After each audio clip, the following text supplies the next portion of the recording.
Hey, Steve.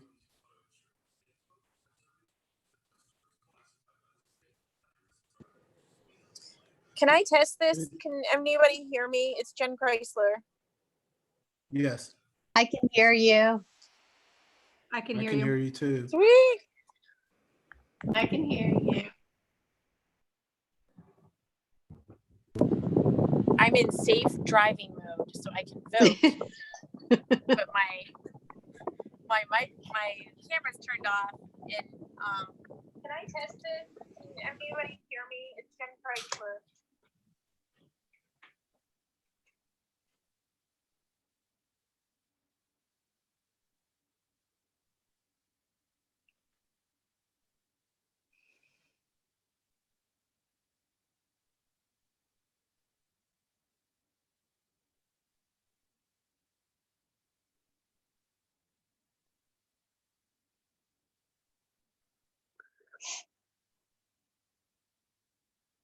How'd it go today? It was great. Really? It was a nice day for really hot. It was hot, but there were tents up on over the stages, so it wasn't like directly in the heat. It moved so efficiently. Mm-hmm. I said the same thing.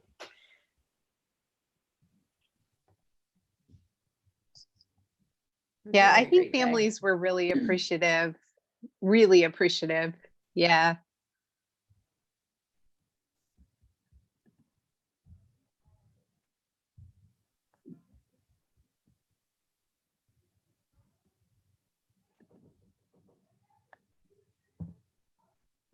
Brian, are you coming out one day? Yeah, I'm gonna try to get out there tomorrow or Thursday. Tomorrow's Wednesday, right?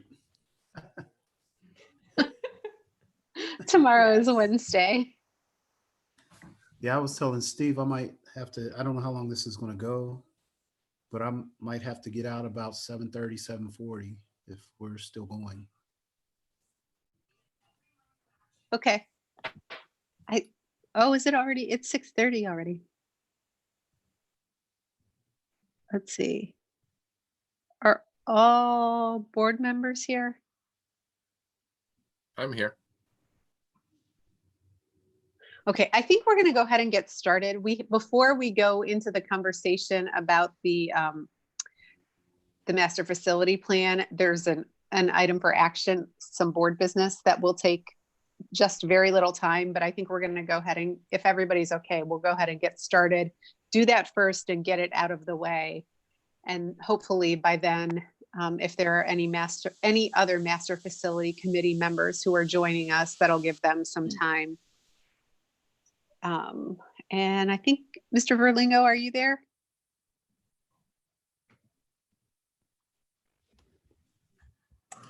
Yes, I'm here. Okay. It is 6:31 p.m. and I think we are going to go ahead and get started. So if you want to call the roll, Mr. Verlingo. Okay. Mr. Campbell, Here. Ms. Chrysler, Here. Mr. Hairston, Here. Ms. Mooring, Here. Ms. Pickle Antonio. I'm also here. Okay. So we're going to flip the order of the agenda and get our board business out of the way. It should just take a minute. We'll get that out of the way. And like I said, hopefully by then, if there are any other committee members joining us, they will be here by the time we get there. There's one item for action under board action. And I'm not quite sure, Mr. Verlingo, how to do this because I think we need first a motion to rescind the motion from last week's regular board meeting approving the truancy contract before we can take a new motion. I would suggest we do that because it was voted on last week. Okay. I guess my question, I should have asked this before we got on the meeting, but do I need a motion to agenda the agenda before we do that? Or are we okay to just go ahead and take the motion to rescind first? I would move to amend the agenda. Okay. All right. So I think I know what needs to happen and I'll explain why we're doing this in just a minute, but could I get a motion to amend the agenda to add a motion to rescind a general business item for action that we voted on last week at our regular board meeting? So I need a motion to amend the agenda to add a motion to rescind the truancy contract with Franklin County Court of Common Pleas. I'll move to add that motion to rescind. Okay, Mr. Campbell is making the motion, and I think I hear Ms. Mooring seconding that motion to amend the agenda. Yes. Okay, thank you. Mr. Verlingo, can you call the roll on the motion to amend the agenda? Yes. Mr. Campbell, Yes. Ms. Mooring, Yes. Ms. Chrysler, Yes. Mr. Hairston, Yes. Ms. Pickle Antonio. Yes. Okay, Okay. then I need if somebody could please make a motion to rescind the vote on the truancy contract with Franklin County Court of Common Pleas that we voted to approve last week. I move. Mr. Okay. Hairston, is there a second? Is that Ms. Second. Mooring? Second. Okay, so a second from Ms. Mooring. And then I'll just briefly explain. I didn't recognize that although the wording on the agenda is that it's a contract with Franklin County Court of Common Pleas, the actual contract itself is with the Franklin County Commissioners, and I cannot participate in that vote. So that's why this is on the agenda tonight, to rescind last week's vote and to take a new vote on the truancy contract. So Mr. Verlingo, do I need to abstain from the vote to rescind as well?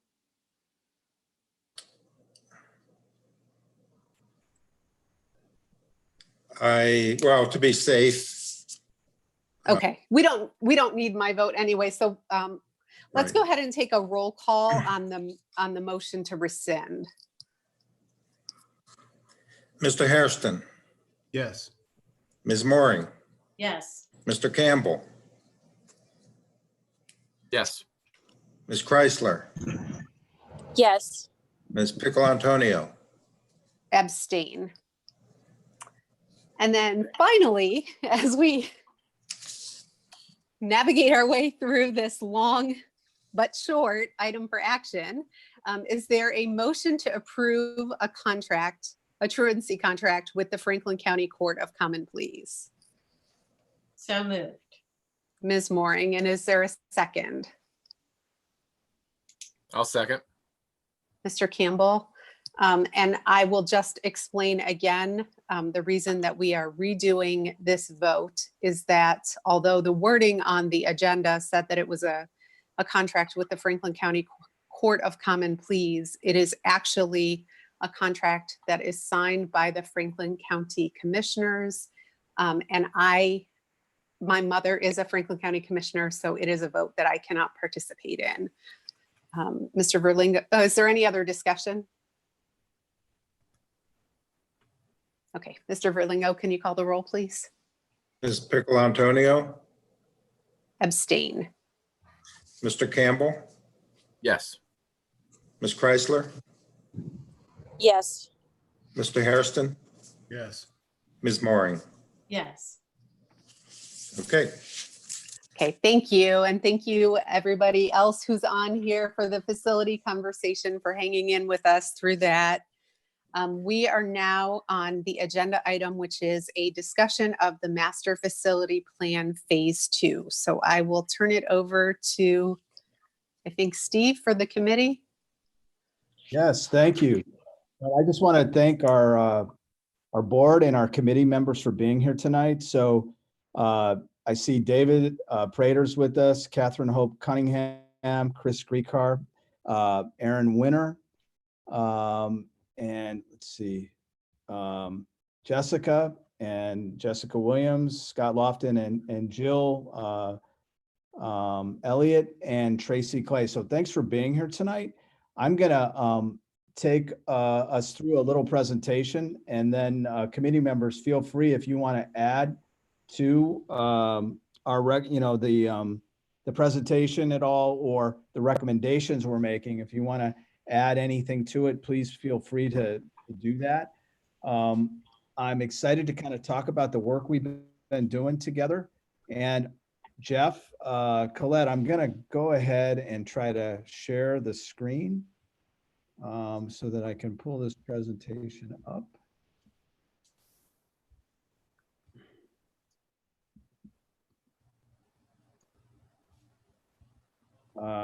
Can you guys see this? Mm-hmm. Can you see the presentation? Okay, good.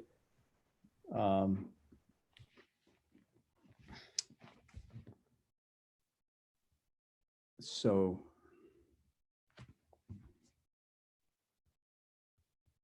it's taking a second to load. Okay, so just to revisit what our committee has been doing. So, I joined the district in August of 2016. And one of the first things I did, even before I started here in August, is April of 2016. I remember going into a big meeting in the library at the high school, and there were architects, Liggett King Scott was leading a discussion in a new high school solution. And so this committee and many people on it have been working on a facilities plan for a number of years. And so here we are looking at phase 1, which we're immersed in now. So a new Lincoln Elementary, K-8 classroom, media center, and restroom renovation. So we're doing some of that work this summer. And then, community engagement around a high school solution.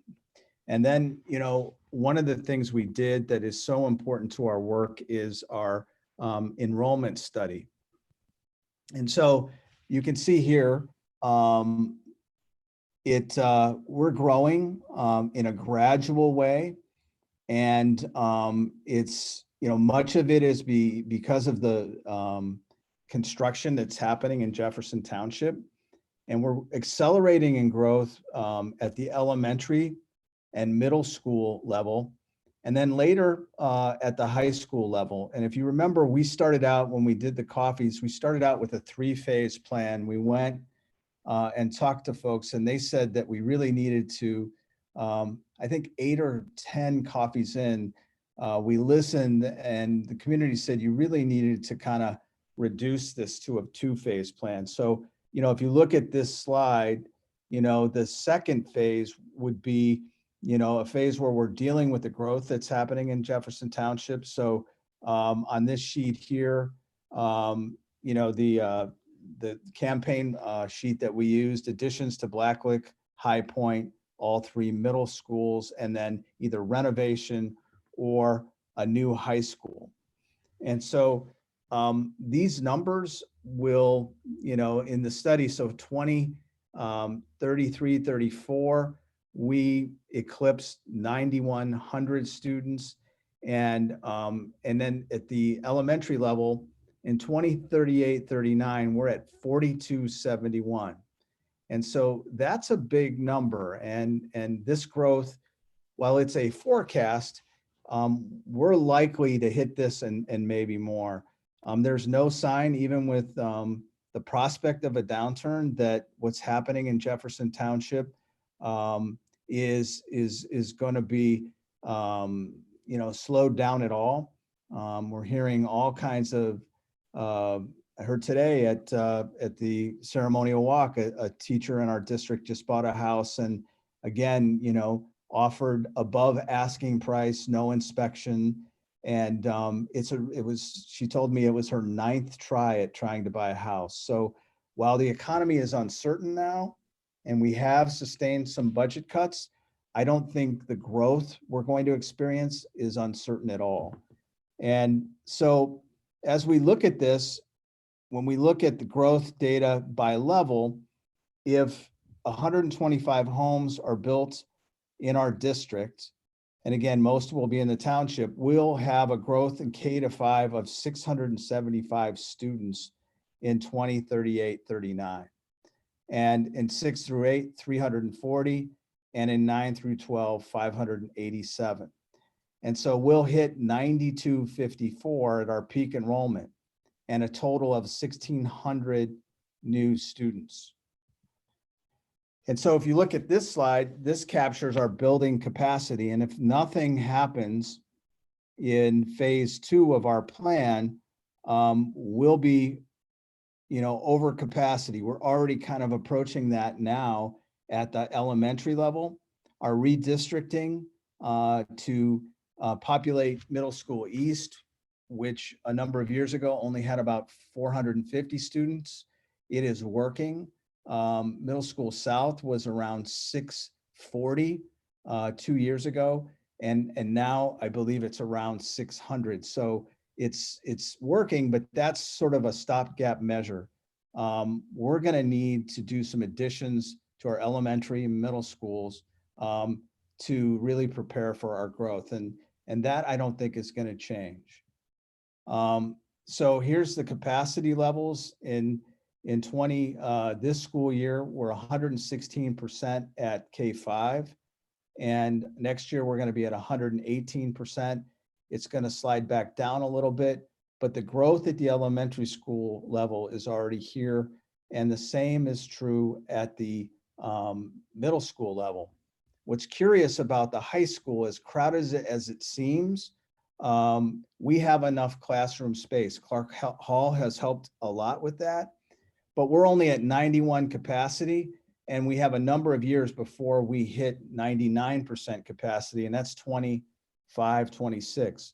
But we all know we don't have enough cafeteria space to feed all our kids. We know as soon as the bell rings that it's very crowded. We're over capacity in our hallways, in our stairwells, and it's not an efficient flow of students from one end of the building to another.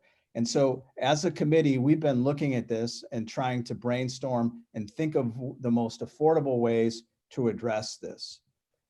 And so we had community conversations in January and February. We visited our growth at the elementary and high school level, but we did not spend much time on that. We talked a lot about the high school solution, and there's a lot of energy and excitement around the solution.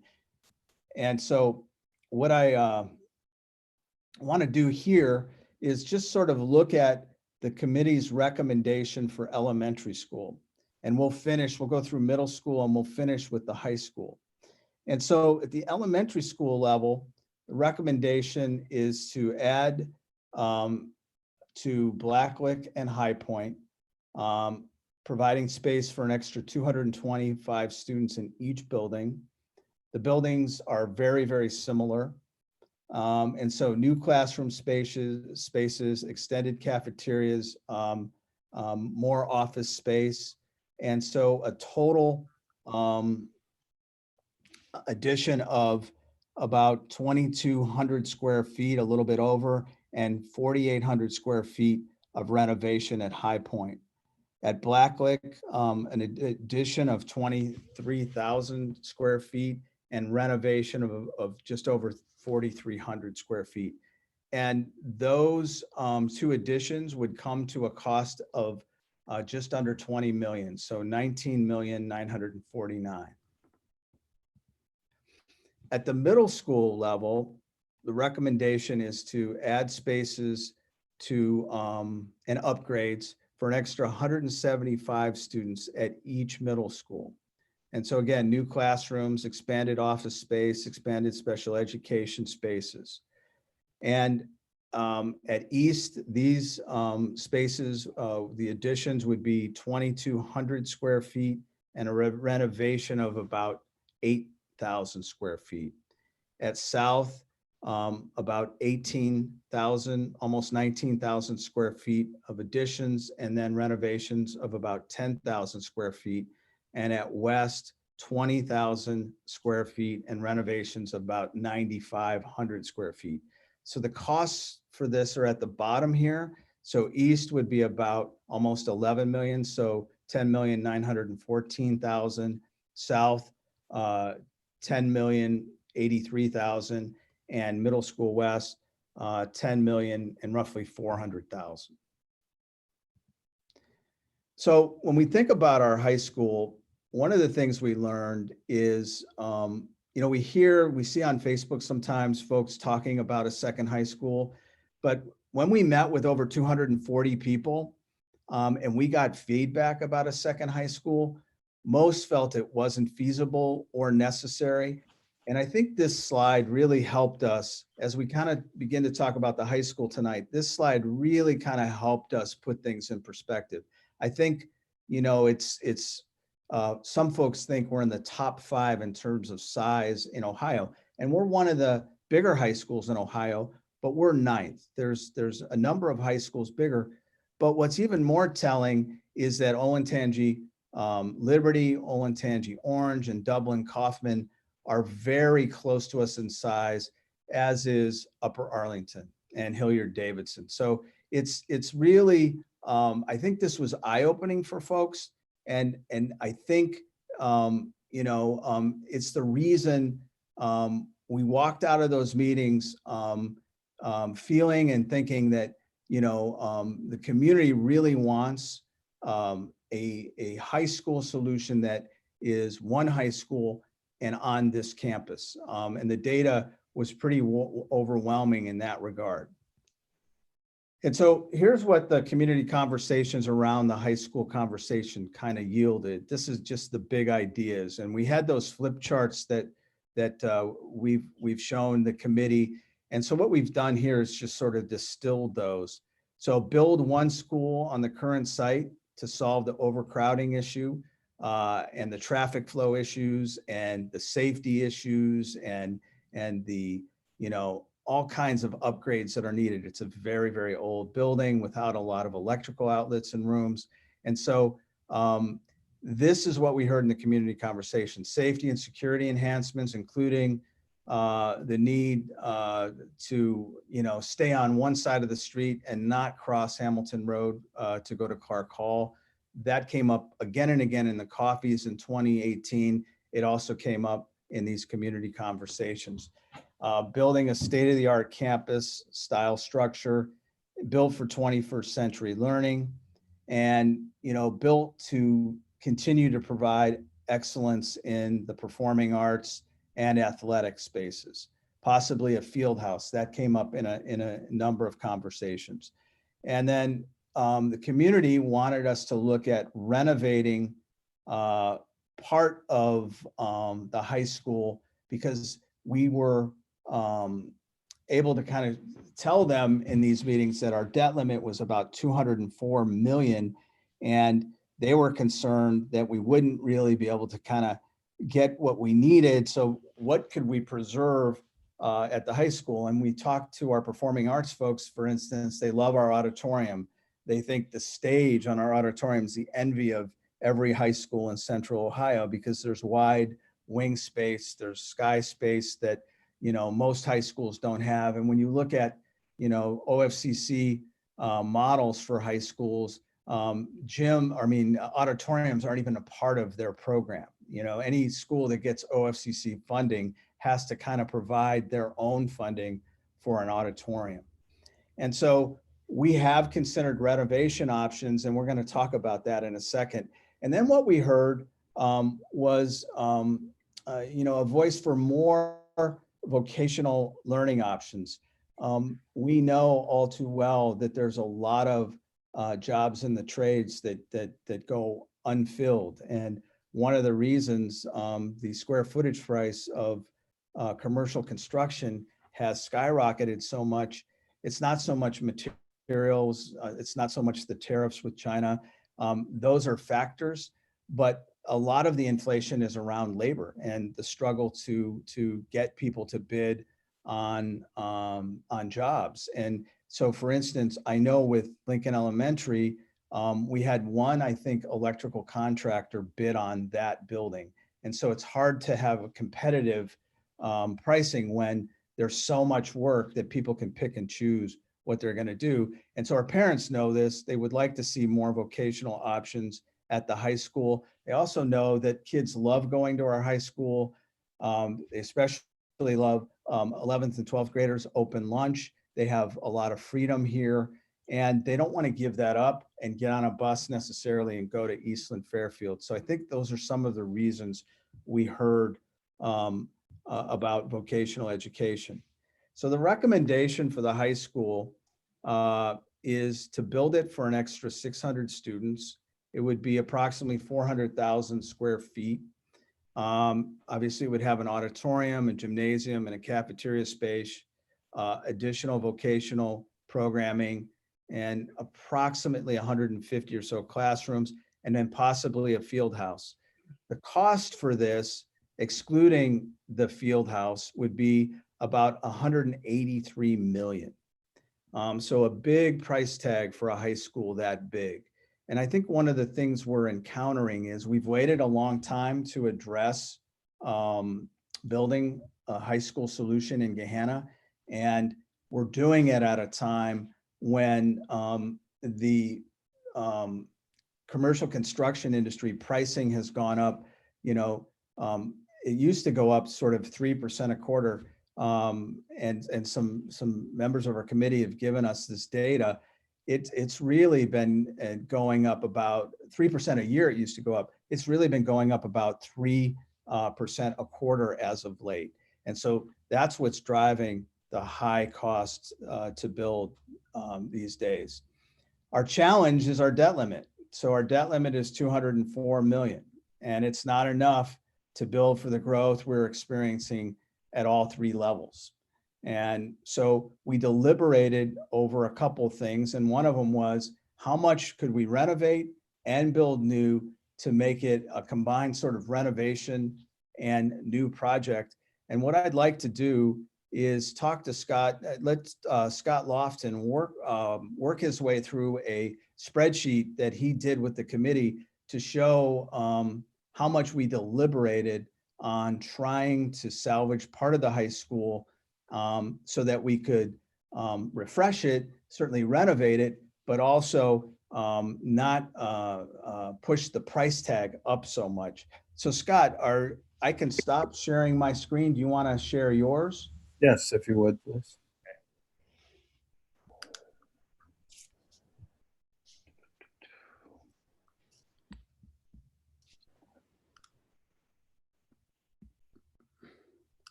All right, can everyone see this breakdown of square footage for the high school? No. Oh, Right.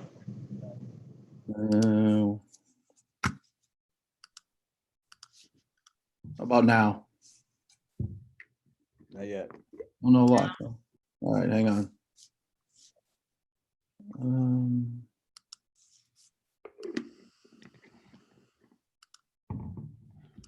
Sorry, it's giving me.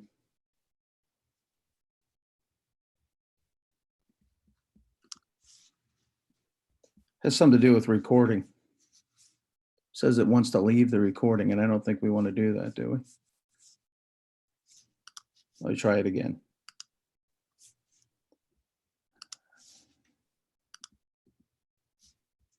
There it goes. There you go. So let me. So here is here's the high school, and what we tried to do was logically look at areas of the high school that we potentially could keep. And basically how we broke it out, we tried to keep sections of the building that either have, sound mechanical or mechanical could be upgraded. And the building could easily, be renovated because it's, maybe only 30 years old, 40 years old. So as you can see, each one of these sections has a square foot that goes with it. So we basically looked at what is it, for 8 sections of the school. So with that, we took that information and then we went to this screen.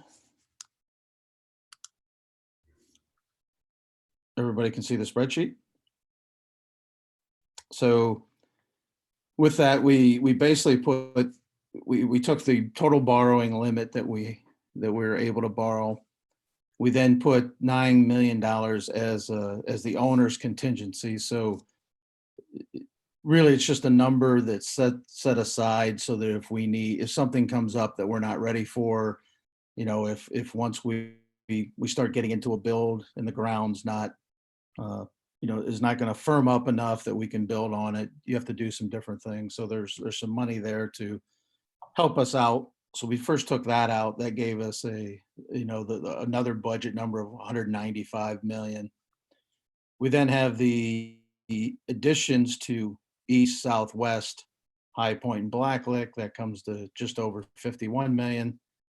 Take that out of the 195, it gives us 143 million dollars to renovate and build the new high school. So we start off with 400,000 square feet. I did add Clark Hall as one line here.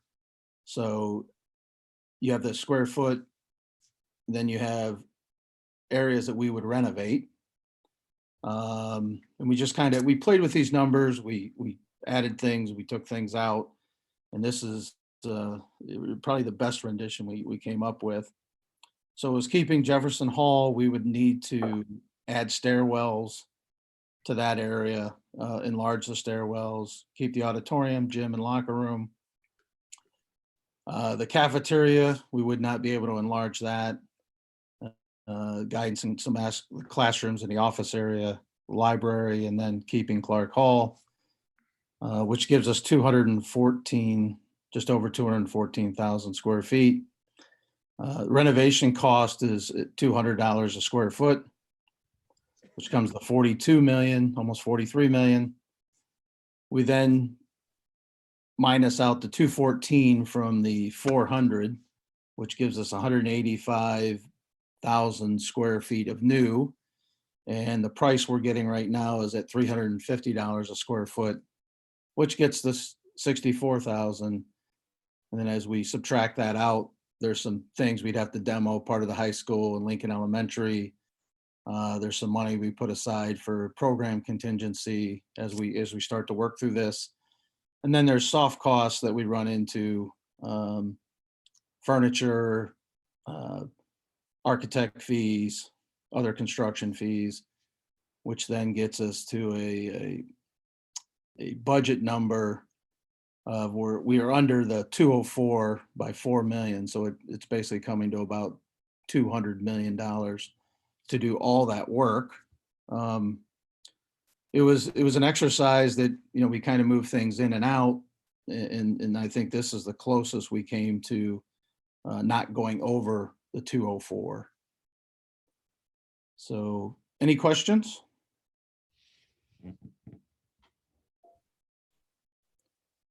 You know, it's a simple math problem that we're looking at. You know, we only have so much money and we have so much work to get done. So it's just trying to figure out the best way to do that.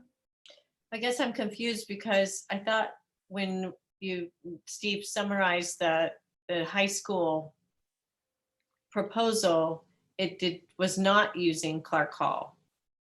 But Yeah, so what we did, Daphne, to stay within the 204, we knew we were going to have to use it because we would have needed that space to stay under that debt limit. And we heard pretty loud and clear from the community that they were really concerned, especially in the wintertime when it's dark, kids continuing to cross the street. So this was an uncomfortable choice to kind of keep Clark Hall, continue crossing the street, as was much of what we were going to keep, because we're keeping many of the issues and problems that we have now. So instead of becoming a new majority new high school, it was more 2/3 renovation, 1/3 new. And so our recommendation as a committee is not to have Clark Hall be part of the high school campus. And it's to build a high school on our current site and to not use Clark Hall as a part of the high school solution. Can I say something, Steve? Yeah. So Daphne, I understand your confusion because what Scott just shared isn't really what Steve shared, but I think as a committee, we wanted the board to see that the night that we did this spreadsheet that Scott's showing you was a really disheartening night for the committee. We were all pretty sick stomach to think that to stay within budget, and it's a big budget, $200 million, but to stay within the budget, we were going to have to go back to the public and say, not only are you not getting a new high school, you are going to have to keep kids at Clark Hall, and you're keeping most of the old high school. And it's renovated, but there's a lot that's going to stay the same. And it's still a big ask to do 200 million. And we felt like when we left that night, it was almost like there was no way we thought the community was going to go for that, because it's nothing that they asked for and it's a whole lot of money. So we kind of just said, at first we were just resigned to it. Like, there's nothing else we can do. This is the only way to stay in budget. This is all we can do. And then we left the meeting with, like, can somebody go perform a miracle and figure something else out? And that's what I think Steve presented at the beginning. I think Scott just wanted to give you the background of, we did stay within budget, but as a committee, we did not think that was going to fly with the community. So we have a different proposal, but it's a lot of money. Yeah, I got a question. Could Clark Hall be designated? I know Steve talked about the vocational portion. Has anything been figured out as to how much space would be required to bring that back in-house? And could Clark Hall be utilized for that? Therefore, the kids are not necessarily crossing Hamilton Road, but they're actually reporting to Clark Hall, You're and still they're gonna there for cross the the road? majority of the day. But I mean, Yeah. but Yeah, it's they're there for through the every majority of period. the I'm day. saying if Brian, they what you're were getting there at and they were doing their is- vocational studies. Right. Right. Yeah, there would be less crossing of the road. Like the kids who are in the architecture teaching profession and bioscience program, they spend a 90-minute period there. But they still cross the road to go back to take their academic classes, or maybe they have some of their academic classes actually at Clark Hall. But that is one way to kind of look at it. We also were worried about the preschool program, Brian, because we did talk about, could we put the vocational part at Clark Hall. Like we went down that road just like you. That was one of our first things to think about. But then we thought we have to move the preschool program. Where would we move that now? Because it's not getting smaller, it's getting bigger. And we just did all that renovating for the preschool program. So I'm not sure we thought there was enough room to put vocational there, and it wouldn't be taking that many students out of the high school. Because it's not just our students, it's other county students would be going. Your plan, does it require the demolition of the Lincoln Elementary? Yes. Is that going to be utilized within the plan or what? Yeah, we would utilize that space, Brian, and tear it down.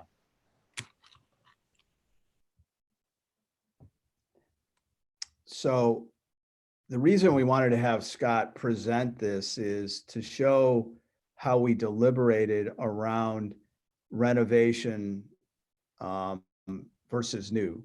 And, you know, we did hear that in the community conversations that we should try to do that. It would have required us to move the football field and put the new part of the building where the current football field is, so you could connect it to the part of the building that would be renovated. And renovation is, you know, about $200 a square foot, which is less than the 300 plus that new is. But we really felt like we heard in our community conversations, you know, that folks wanted something fresh and new and inspiring, and not a 2/3 renovation, 1/3 new.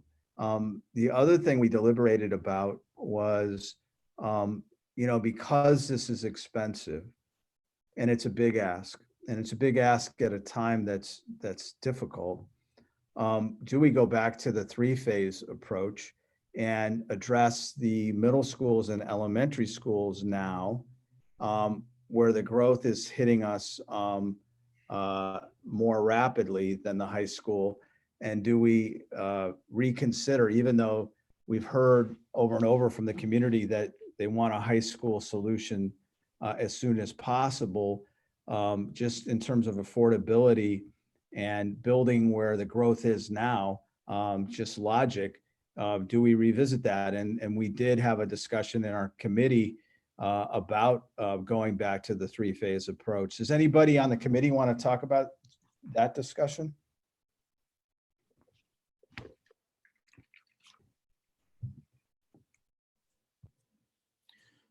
Steve, I just wanted to throw in that, you know, when we talk about renovation of the high school, it would take a great deal of time because we would still have to have class. Right. So we'd have to, the renovation would take many more summers than building new, because we would only have 8 weeks to renovate part of the high school, but it would have to be back up and running to get ready for the school in the fall. So it would, instead of taking maybe 3 years, it could take 5 years. Yeah. To do that renovation process. Yeah. Hey, And Chris, can Oh, you go speak ahead. to the 3-phase versus 2? Because I remember I was kind of the one saying, why don't we just go back to 3 phases then? Because this is too big of an ask. And the way you put it that night at the meeting, I was like, okay, that makes sense. Yeah, there were a couple of points we discussed in deliberating going back to 3 phases. One, to be responsive to the community feedback and be respectful of the significance of this ask. But what it comes down to is, you know, as Steve mentioned, we have a capacity issue now at the elementary and the middle schools. That is the priority to solve. There is community passion and energy around a high school solution. So when the community gives feedback that they'd prefer to see 2 more phases, their preference is to see a high school solution first, followed by elementary and middle school solutions later. And frankly, that's not feasible. You also run the risk of, once the community passes a high school solution, running the risk of not passing that follow-on ask for elementaries and middle schools where we're already at a capacity issue. So being responsive to the community and really capturing the enthusiasm around a high school solution, the recommendation is to keep these bundled as 1 phase, encapsulating the elementary school, the middle school, and the high school solutions. The other risk you run is if you defer to a third phase, you're going out another 2, 3, possibly longer in terms of years, and you're just accruing more cost and inflation. And so your budget numbers just get higher. Your debt limit continues to be a capacity issue, and your ask in the future becomes that much greater as well. So we're really trying to be mindful of the feedback, but also position the district to be successful and address the true needs right now. Yeah.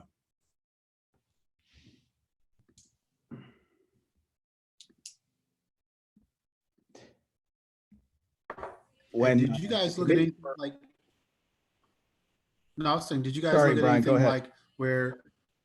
So for like the high school solution or anything like that, did you look at having like a freshman campus type of building or something that will actually house the ninth graders versus doing the whole high school?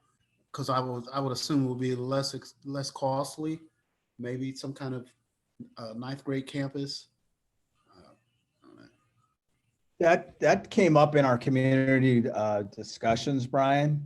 The one difficulty with that is, like, let's say are you talking about using Clark Hall as a ninth grade campus, or? Yeah. We talked a little bit in the community meetings, but it still required kids to cross the street a little bit, maybe a little bit less. But I think the trouble is that when you're in high school, you might be a ninth grader taking a 10th or 11th grade class. And so there's not, you don't just take ninth grade classes only. You might be in classes with sophomores and juniors, depending on what you're taking, like a foreign language or history or math. And so it's not impossible. You could have, a building that was majority ninth grade, and some kids would cross the street to take accelerated classes, but it's an idea some people have tried to do. We do have kind of a part of the current building where it's designed to have the freshman experience that Mr. G has done such a good job running. So that is a feasible solution, but we think what we heard more strongly in the community meetings is a fresh space on the current site and looking at that, and then trying to think of other options for Clark Hall. And I have a slide in this slide deck, sort of looking at what possibilities are for Clark Hall. But if you remember, when we had a 3-phase approach, we tried to make each phase really affordable and cost-effective, around $40 million. Now, the $40 million were for renovations, for replacing Lincoln Elementary, renovating the middle schools and elementary schools by doing additions, but it was only renovating the high school at $40 million. And while you could make this high school look fresher, I'm not sure you could solve the logistical problems, the capacity problems in the hallway, in the cafeterias, the traffic flow, the stairwell problems by simply renovating. I mean, that would be a tough thing. And remember, you have to have school while you're renovating. So to Scott's point, it would take longer and it would be uncomfortable. The high school has been renovated many times. I met with somebody who showed me the yearbook, and I forget the exact year. I want to say the late 80s, the high school was renovated. And I think the auditorium was renovated. And kids they were able to kind of navigate, from class to class, but I was told they had to walk out on the sidewalk on Hamilton Road. So renovation, while it's cheaper, you live with it for a longer period of time and it's messy. And Brian, everything you're asking, I'm thinking these all came up at the meeting, and I would be like, yeah, that's a great idea. Yeah. And then to realize, oh, there's no cafeteria at Clark Hall. There's no gym. There's no music classes. Like, I just kept going, oh man, yeah, they have to leave. They'd have to go across the street for that. They'd have to go across the street for that. They like, I'd get real excited about something. And then I just felt like, wow, the bubble was burst because we can't put all those things into Clark Hall.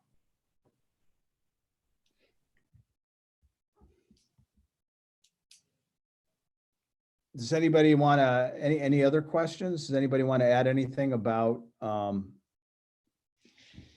the renovation versus new? I think to summarize, I think, Chris summarized it really well. I think he also kind of alluded to levy fatigue. So if you add a couple of phases, there's no guarantee that things will be addressed and there'll be voter support as you move forward from one phase to another. What I'd like to do is share my screen again and talk for a second about Clark Hall. So let me try to do this here. Okay, do you see the slideshow? Yes. Okay, so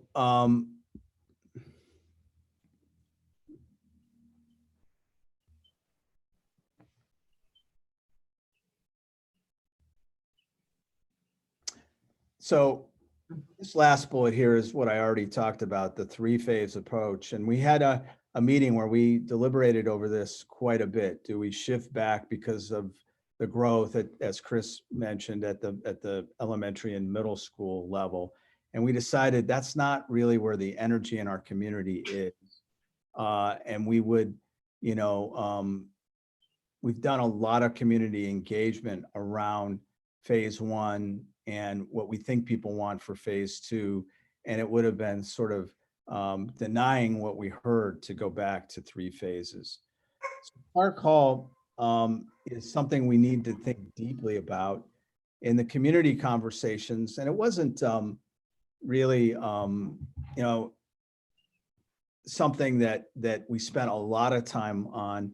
But one thing that came up in all four conversations was central office moving to Clark Hall. I think what we have to recognize is that is prime real estate. It's a beautiful building. And I think to do our due diligence, we would need to, we owe it to our community to look at Clark Hall and what it's worth, get it appraised, and then look at the deal we have with the Gilbert Group. We do get revenue of about $132,000 per year. What would that mean in terms of if we sold Clark Hall long term? I think just knowing the answers to those questions. And so we have reached out to a appraiser to kind of look at this.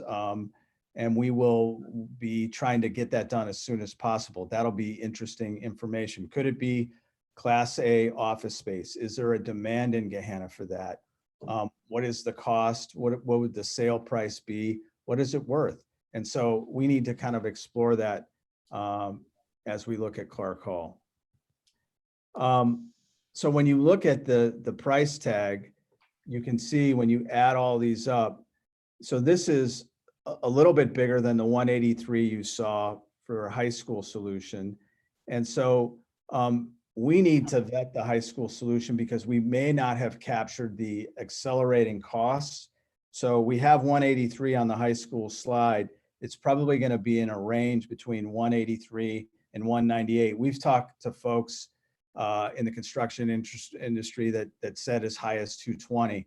So we need to kind of vet that number a little more, but the total cost to do all of it would be around $250 million, which is a big number. And so we talked about this as a committee, like how could we extend our debt limit, which you'll see here. So to do the $204 million, we could go out for 37 years, and you can see on this slide, the varying interest rates determine in a large part what the millage would be. So at 2.75, the 204 million would be 5.05 mils over a 37-year period. At 3%, it would be 5.20. And so you can see here what that cost would be for the 204 per 100,000. And again, it's a big number, depending on the interest rate. So if it's 3.5, it would be $193 per 100,000.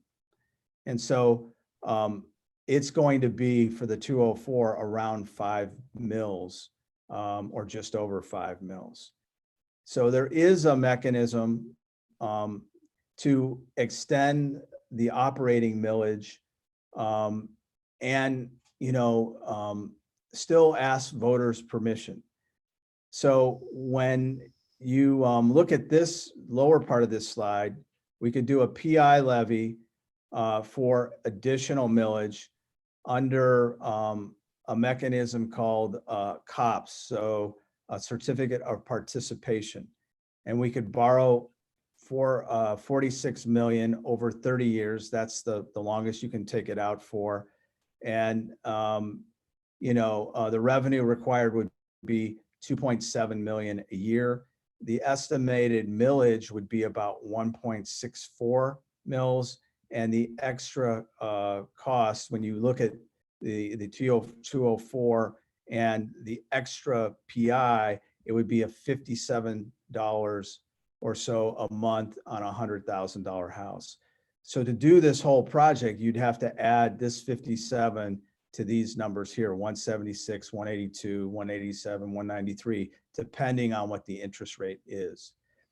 This could change. We did hear today that the state auditor is not going to be able to, his request to postpone the triennial valuation was denied. And so it's almost certain that, our assessed value will go up. Mike, do you want to talk anything about that? I don't know if you heard that today. We didn't have a chance to get to talk about that, but it looks like I did hear that today, and Borough had sent me a text. And it was in line with what we expected. We did not think that was going to be granted, at least as a treasurer group overall. And okay. It was not. The issue though is, they have discretion in terms of what that increased valuation would be and what they come up with as the amounts that we were projecting versus what the actual is. Let's hope we're in alignment. But certainly the increased valuation would lower the millage.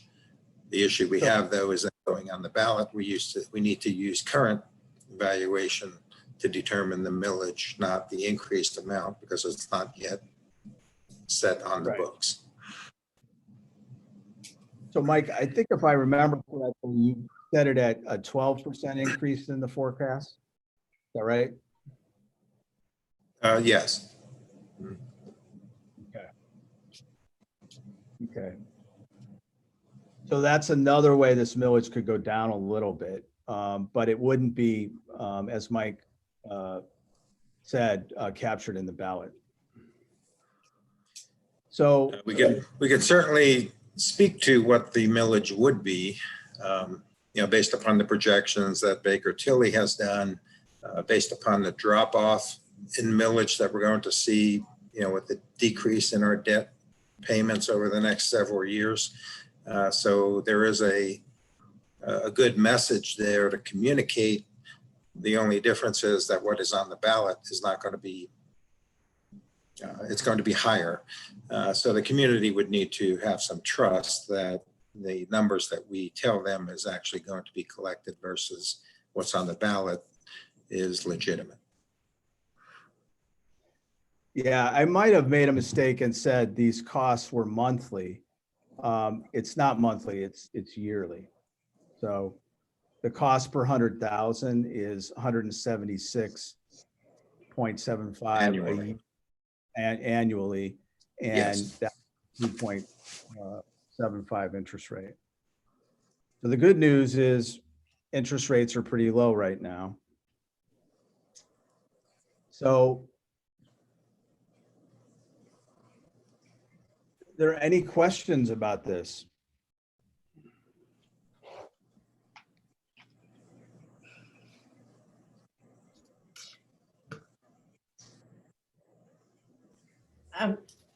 I'm just curious from the committee's perspective, what you feel is the strongest recommendation coming out and what any kind of hesitation you have with any part of it. This is Chris. I can give you my 2 cents on strength of recommendation, and I think it was pretty clear as a committee when we went through our due diligence of evaluating the renovation versus new build solutions for the high school. I'll pull those apart separately because at the elementary and the middle school level, it's pretty straightforward. You've got 2 buildings at Blacklick and High Point, and all 3 middle schools that are positioned to be able to accept additions to meet the need at those grade levels. The locations of High Point, Blacklick, and the new Lincoln Elementary are pretty centralized in the district to allow you to manage the student growth wherever it occurs. So you've kind of, from a recommendation standpoint, it's really straightforward at the elementary and middle school levels. The real trick is at the high school and being responsive to the feedback of the community, while at the same time balancing the ask and the significance of this total budget. So as we started looking at that, and Scott's review of the floor plan really paints the picture of when you look at the areas of the high school that would need to be kept and renovated, it just wasn't very inspiring. And when you're talking about even at that renovation and partial addition, having an ask of $204 million using all of your debt capacity, and frankly, having an ask that isn't very inspiring, it left us all kind of scratching our heads of how else can we approach this. And that's when Steve and others brought forth the opportunity or the idea of additional operating millage or this COPS opportunity to increase the budget from 204 million to 250 million. And with that came the opportunity of a total replacement high school, new build. And frankly, that's very refreshing. And when you're talking about the significance of this ask from 204 to 250 million dollars, to be able to replace the high school in total and have a new build solution on that campus really creates an opportunity for the district and the community that is the strength of the recommendation in itself. Thank you.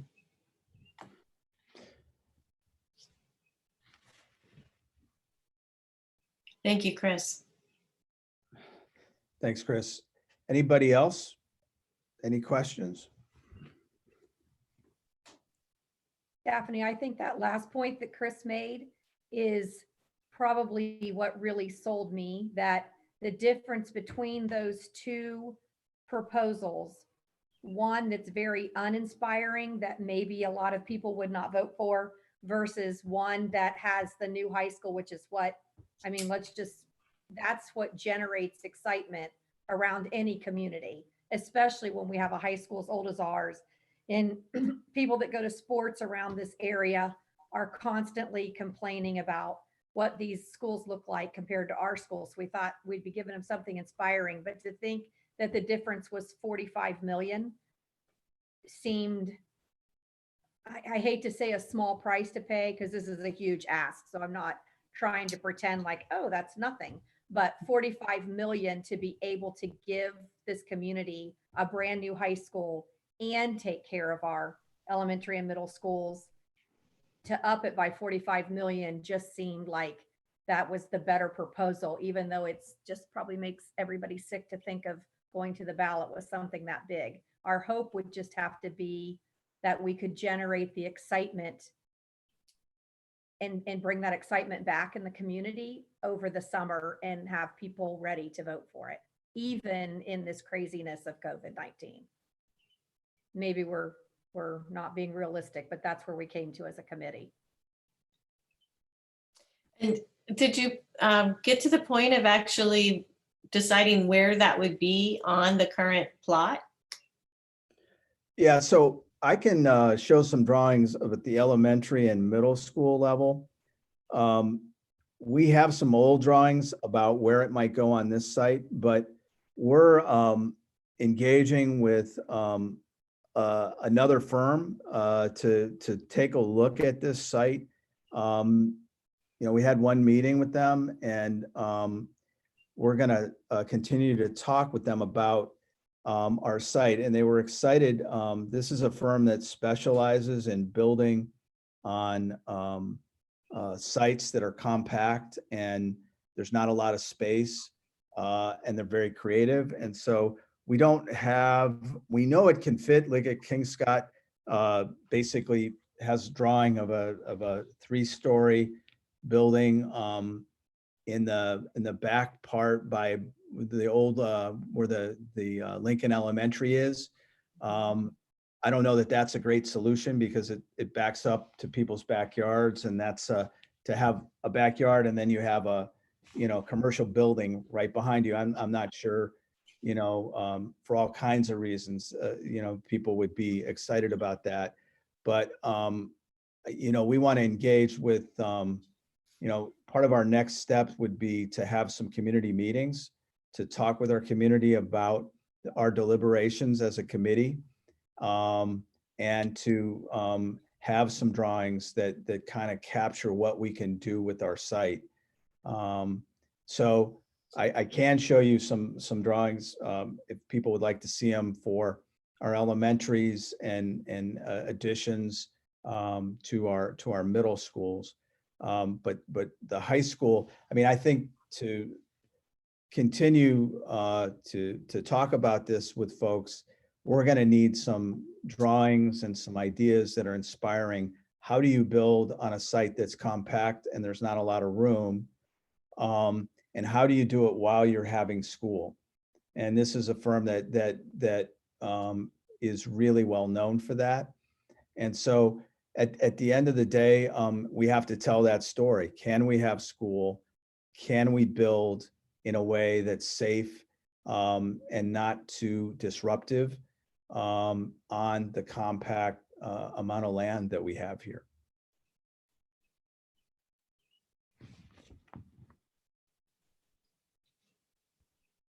Does this, hey Steve, this is Jennifer, does this change kind of the strategy about, I think we've had some really honest discussions in different committees about how to package an issue together with operating. And obviously we have this new funding source, which would be an operating millage on top of our operating millage that we need according to our 5-year forecast.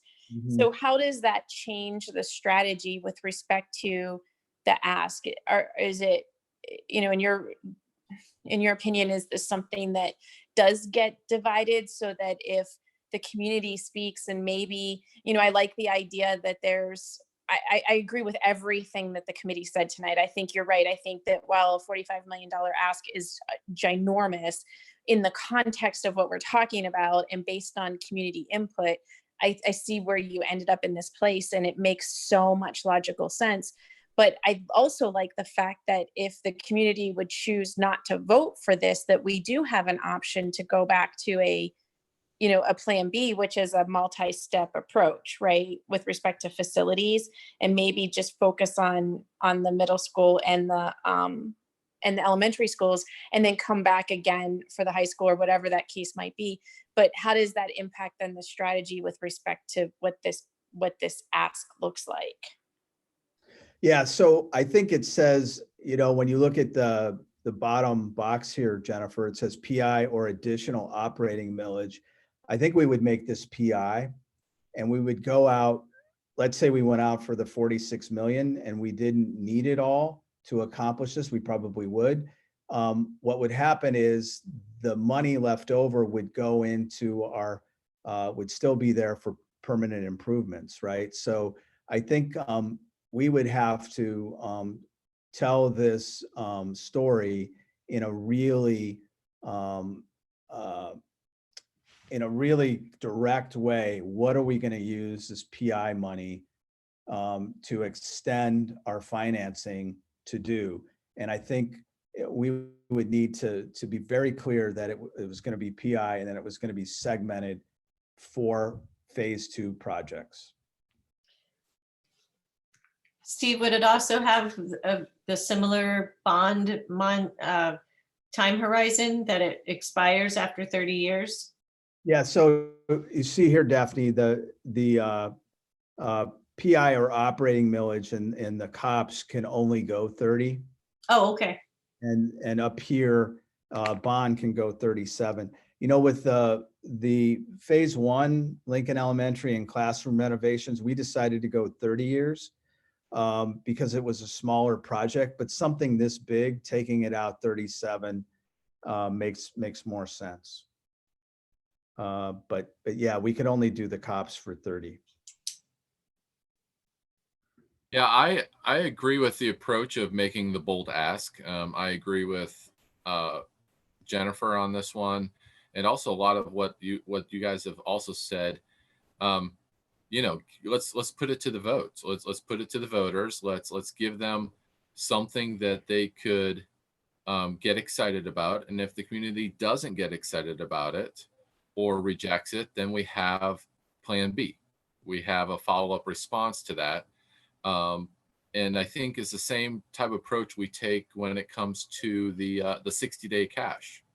We believe the 60-day cash is important to build towards, and if the voters decide that it's not, we need to allow them to communicate that to us, and we need to give them a bold vision, and if it's something they don't see that they want, if they get excited, great, especially if they come out in strong support as they have in the past, or if they don't, then we group back here and really define, and then we offer them something that's probably a little more in a price range that they may be asking for. Okay.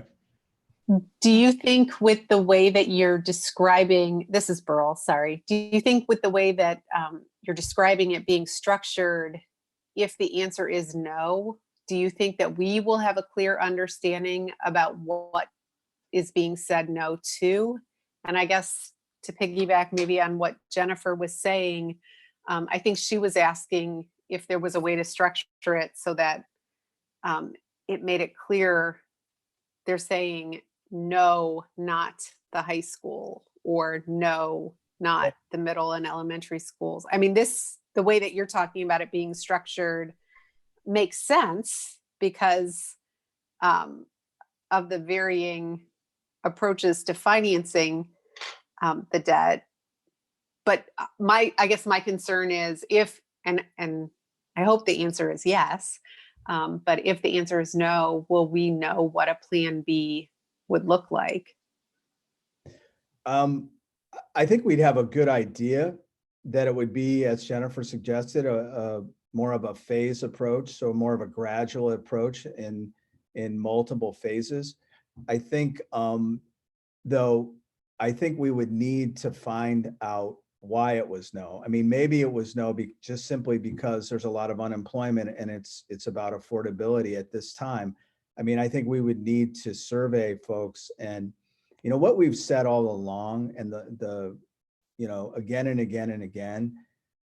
So Clark Hall was a COPS project, and you don't have to take COPS projects to voters, but we want to do that because we've said all along we want to ask the voters permission, and we want them to tell us yes or no. And we want to kind of delve into, if it's no, why, and do the research and figure out, did we miss something?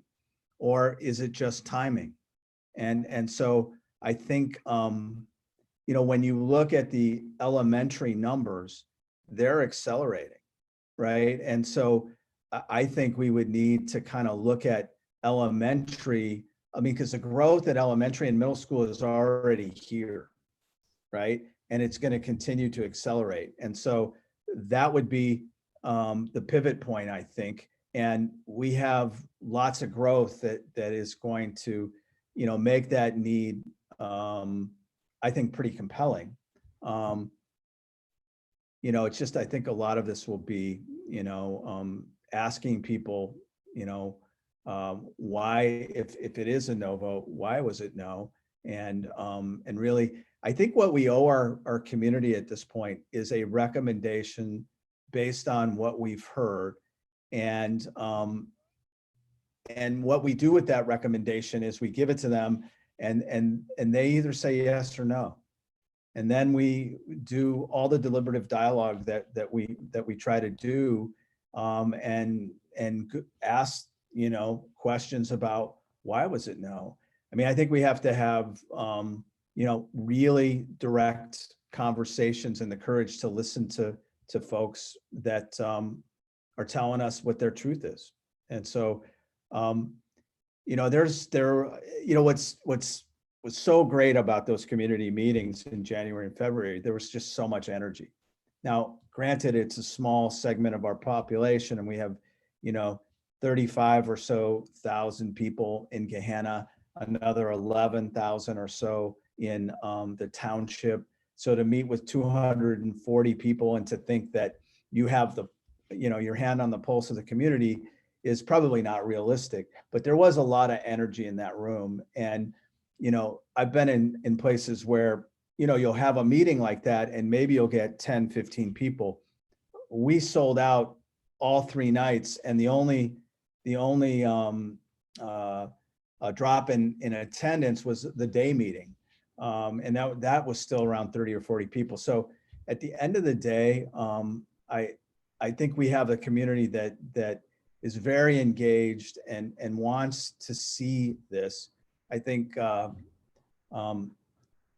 our next step of having some meetings to kind of talk about it will be a good barometer for us. Yeah, and I guess I'm just speaking on behalf of myself. So as a school board member, the fact that I'm saying this doesn't necessarily represent the opinions of everybody else. And I want to be clear about that, is that I'm just personally very interested in the assessment on Clark Hall. I mean, I think historically, and just being someone who was on the periphery of that entire circumstance, I think there's a lot of lessons learned. I think it's a different board, it's a different administration. It's, so much has changed. And I think this board, this administration has really, when we say that we're putting things out there that people want, I mean, there's not a decision to redistrict without a committee, and representation. Like, everything is done with citizen representation, and I think, which is the way it should be.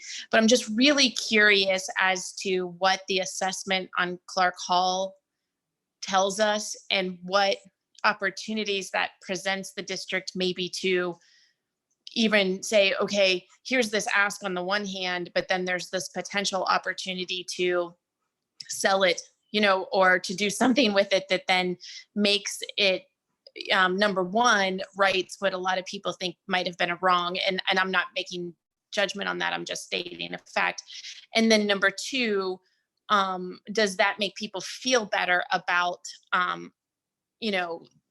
about these decisions that we're making, right? To say that, okay, look, we're going to go ahead and put that revenue towards, paying down this debt, or building this component that still wasn't part of the plan, or, something that kind of shows people that we're being fiscally responsible. Yeah. Okay. So if there's any other questions or comments, does anybody have any on the committee or board? I'll just say that I appreciate the many hours of dedicated time and your talents and the expertise and experience that you brought to this process. It makes, for me, looking at these outcomes, knowing that all of that went into it, so much easier for me to buy in, and I hope our voters feel the same way in November. Thank you. Thank you. Yeah, our committee has been fantastic, and we have a lot of smart people who care a lot about our kids and our schools. And so I appreciate the work we've done together. And I think it's been a committee that's been around for a long time, and lots of different people have left and come in new, but there's still many that started from the beginning. And I just want all of you to know that I appreciate working with you, and we don't traffic in this every single day, and so your experience in your professional lives have really given us some help and some knowledge that we don't readily have on our own. So we really appreciate that. And the other thing I would want to say is that we have a really selfless group of folks that, several of whom would love to see a nice, a brand new high school for their kids. But remember, this is a committee that had a 3-phase plan at the beginning, and their kids would not have seen a new high school, but they thought it was the best idea at the time for the community, until we heard in the coffees folks really wanting an accelerated solution for the high school. So thanks so much, Master Facilities Committee. It's been a real pleasure to work with all of you. So maybe what we can do is talk about next steps. What we would like to do is talk with the community in a meeting much like this, have a live virtual stream, have the meeting in Zoom, and our friend Jeff Collette's on with us tonight. He's helping us tonight, and the proposed dates are these dates here. We're excited to get started and listen to what folks have to say, share our deliberations with them, and see what they have to say. To move forward in November, on our June 18th board meeting, we would need a resolution of consent to go out for funds. And that is just a series of resolutions that we'll have to have. And there'll be other things we have to do in July, and if we take this to the ballot in November, including filing with the Board of Elections and all the steps necessary. So we have a timeline and dates for all that, but the first step is this June 18th board meeting. Any questions about any of this?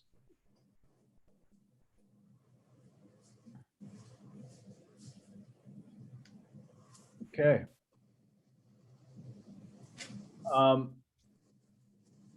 So that's all, we wanted to kind of talk about tonight. I could, if you wanted to see some drawings in terms of where the elementary and middle school spaces could go, I can show you those real quick, or I can email them to you. It's nothing definitive. It's just sort of some ideas of what we could do. It's up to the board and the committee. What do you guys think? I would love to see them in some sort of form, whether it's this evening, because I don't want to keep everybody past the point where they want to stay on the call. But if it happens to be tonight, that's great. If not, I'd love to see them sent out to the board. I believe everybody on the committee has seen them, but I can email them to everyone, and you can kind of take a look at where each edition would go, Blacklick, High Point, and all 3 middle schools. So I'll go ahead and send that out. Well, we appreciate the dialogue tonight. Thanks so much, everyone. Is there Before, go ahead. With regard to the drawings and the community meetings, do you think you're going to have, I guess by the time of the community meetings, do you think you'll have new drawings? Do you think you will use the drawings you already have? Yeah, I'm hopeful that we'll have some drawings for the high school, and what we can do with that site. Because I think we need to be able to, Chris mentioned the word, inspired, and when we looked at the renovation versus, so much renovation and so little new, it wasn't inspiring. I think by the same token, we need to show an inspired way to kind of use our current space. And so I think we're going to have the ability by June 9th, I hope to show folks that. We should know that soon. Okay, and then one more, I think somebody else has a question. Well, I was just going to tell you, Burl, the elementary and the middle school drawings are new. Okay. So the ones he's going to share with you are the ones they just shared with us that are the newest ones. Oh, okay. Okay, wonderful. Yeah, it was at the end of April, so. Okay, and then the other question I have is, what do you anticipate the timing to be on the information related to Clark Hall? And I'm asking that question knowing that we have a pretty tight time frame for board action. I mean, we really only have the one June board meeting left. Do you think that we'll have the information about Clark Hall before then? Yeah, I'm hoping we will. I think we need to get that, get with an appraiser who can do that quickly. And I've talked to some folks about some good appraisers in the area, and have talked to one so far, have a call into another. So we should be able to get that done quickly. Okay.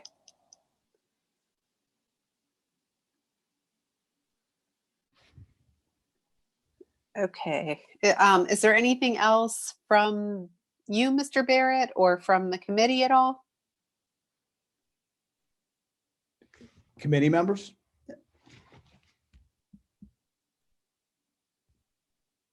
Anything else from board members? Any other questions or anything?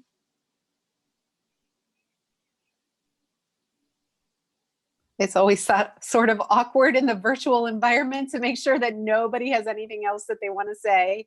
I'm not hearing anybody though.